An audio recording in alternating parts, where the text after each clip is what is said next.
নমস্কার, আমি পৌলমী। আপনারা দেখছেন পৌজ কর্নার। আজকে মহালয়া, পুজোর শুরু। তাই পুজোর শুরুটাকে সেলিব্রেট করতে হবে খাওয়া দাওয়া দিয়ে। তাই চলে এসেছি পার্ক স্ট্রিট। মোকাম্বোতে খাওয়ার ইচ্ছা আছে, দেখা যাক কি হয়।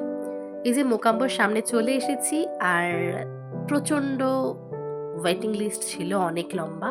পিটার ক্যাটেও সেম হাল দেখে মোকাম্বোর অপোজিটে ঢুকে পড়লাম ডন গ্লোভানিসে।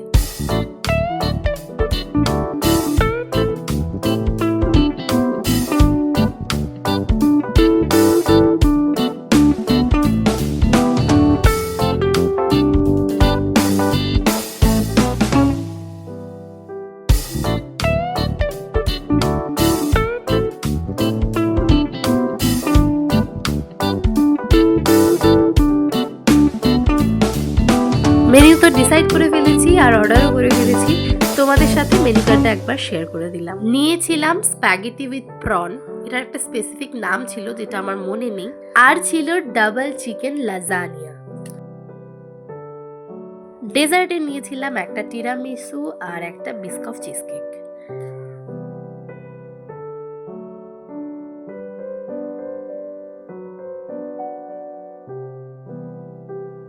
খাওয়া দাওয়া কমপ্লিটের পরে এসেছি নন্দনেতে। মুভি দেখার ছিল একটা, বেলা, একটা মহিলার গল্প, যিনি ছিলেন স্বাধীনতার সময়কার একজন রেডিও জকি। তার জীবনের কিছু গল্প, কিভাবে রেডিও জকি হলেন, এইসবের উপর একটা সিনেমা ছিল, যেটা আমার বেশ ভালো লেগেছে। গল্পটা অন্য রকমই, একই টাইপের গল্প নয়। তোমাদেরকে একটা কথা শেয়ার করি, নন্দন আমার ভীষণ প্রিয় একটা জায়গা, যেখানে এখন হয়তো আর খুব একটা আসা হয় না, সিনেমাও এখন খুব একটা দেখা হয় না, কিন্তু একটা সময় প্রচুর সিনেমা তো দেখেইছি। একটা সময় মানে অনেক বছর আগের গল্প নয়, 2-3 বছর আগেও প্রচুর সিনেমা দেখেছি। আর প্রচুর সময় নন্দনেতে কাটিয়েছি ওই নন্দনের পিছনে ক্যান্টিনে। প্রতিদিন কলেজ থেকে ফেরার সময় আমি নন্দনের ক্যান্টিনেতে জমিয়ে খাওয়া দাওয়া করতাম। বাড়ি ফিরে আমি গিয়েছিলাম পার্লারেতে নিজের পুজোর আগের ত্বকচর্চার জন্য। The next day. Good evening সবাইকে। আজকে দ্বিতীয়া, আর আজকে 25 তারিখ আর কি।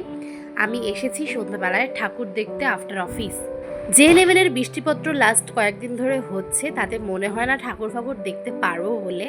সেই জন্য আগে আগে সেফ গার্ড দিয়ে কয়েকটা ঠাকুর দেখে রাখছি। স্টার্টিং করলাম এবছর 64 পল্লী দিয়ে, ম্যাক্সিমাম সময় তাই হয় 64 পল্লী দিয়ে। ঠাকুরটা খুবই সুন্দর আর একদম সিম্পল ছিমছামের উপর। আমার ভীষণ ভালো লাগে এই ঠাকুরটা দেখতে। প্যান্ডেলটাও দেখো খুব সুন্দর। তো এরপরে আরও সাউথের কতগুলো ঠাকুর দেখবো, তাই ভাবলাম তোমাদেরকেও আমার সঙ্গে নিই ভিডিওর মাধ্যমে।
এবারে যাচ্ছি বালিগঞ্জ কালচারালের দিকে। এবছর বালিগঞ্জ কালচারালের 75তম বর্ষ আছে।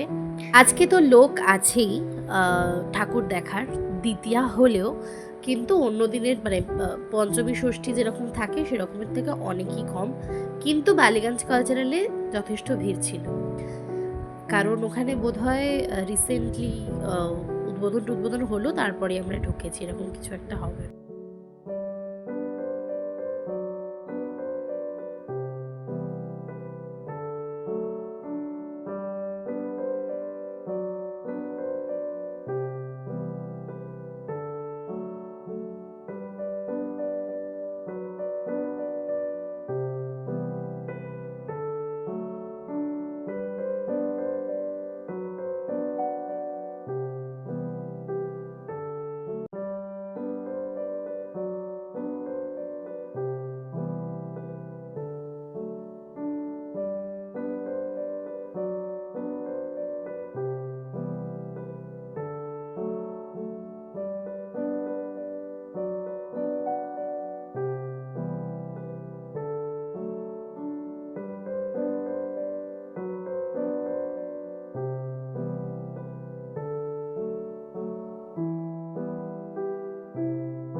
ছটা সাতটার মতো ঠাকুর দেখা হয়েছে, তারপরেই শুরু হলো রাস্তাতেই ঝমঝমিয়ে বৃষ্টি। আর মানে এতটাই জোরে বৃষ্টি হচ্ছে যে ছাতাতে সেটা মানছে না। তো একটা দোকানের সামনে শেড দেখি সবাই দাঁড়িয়ে পড়েছে, দেখতে পাচ্ছ তখন 8টা মতো বাজে। বেরিয়ে যাব কি থাকবো কোনোটাই বুঝতে পারছি না। বেরিয়ে যে যাব, বাসটাও তো আসতে হবে, তাতেই বোধহয় পুরো চান করে যেতাম। এবার বৃষ্টিটা থেমে যাব হয়তো বাড়ি আসার আগে, সেই ভয়ে বেরোতেও পাচ্ছি না। ওয়েট করলাম কিছুক্ষণ, তারপরে কিছুক্ষণ মানে 45 মিনিট ওয়েট করার পরে হালকা কমতে আমরা বেরোলাম। তারপরে আরও কয়েকটি ঠাকুর দেখেছি, সব ঠাকুরের তো ভিডিও করা পসিবল হয়নি, কিন্তু তাও তোমাদের সাথে কিছু কিছু শেয়ার করছি।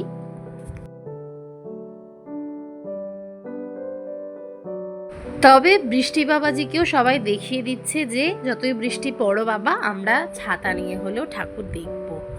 আমি শুধু না, প্রচুর লোকই ছাতা নিয়ে কন্টিনিউয়াস ঠাকুর দেখে যাচ্ছিল। এবার মজার কথা হচ্ছে, লিটারালি বৃষ্টি পড়ার পর থেকে যখন একটুখানি আরও বৃষ্টিটা থামার পরে আরও দুটো ঠাকুর দেখেছি, দিয়ে ফ্রাই খেলাম, খেয়ে ভাবলাম এবার একদম কনফার্ম বাড়ি চলে যাব, কারণ বৃষ্টি পড়ার পর থেকেই ভাবছি বাড়ি যাব। তো এইটা ভাবতে ভাবতে আমরা মোটামুটি আরও 5-6টা ঠাকুর দেখে নিয়েছি।